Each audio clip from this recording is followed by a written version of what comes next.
Soucieux d'offrir aux Canadiens une sécurité financière de base à la retraite, le gouvernement fédéral a créé le RPC, c'est-à-dire le Régime de pension du Canada, en 1966 pour en faire un véhicule d'épargne obligatoire financé par des cotisations patronales et salariales.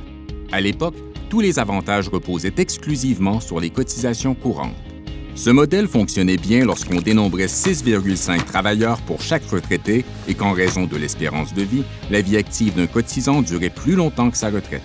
Toutefois, dès le milieu des années 1990, il est devenu évident qu'un changement s'imposait, car la population active, moins nombreuse, avait du mal à soutenir un nombre de plus en plus grand de prestataires. Si on n'avait rien fait, le RPC se serait retrouvé à court d'argent.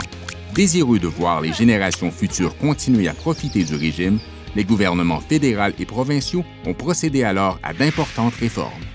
Ils ont augmenté les taux de cotisation et créé un organisme indépendant de gestion de placement qui relevait du gouvernement et du public. Cet organisme, appelé Office d'investissement du régime de pension du Canada, ou OIRPC, avait comme mandat de générer des revenus de placement à long terme pour garantir le versement des prestations de retraite. As a fund, every day we'll face the ups and downs of stock markets, bond markets, and private markets. So the fund will have times when it goes up and the fund will have times when it goes down. Our job is to outperform those ups and downs, and over the long run, to deliver the best risk-adjusted returns that we can for Canadians. It's those long-term returns that ultimately matter for the sustainability of the Canada Pension Plan.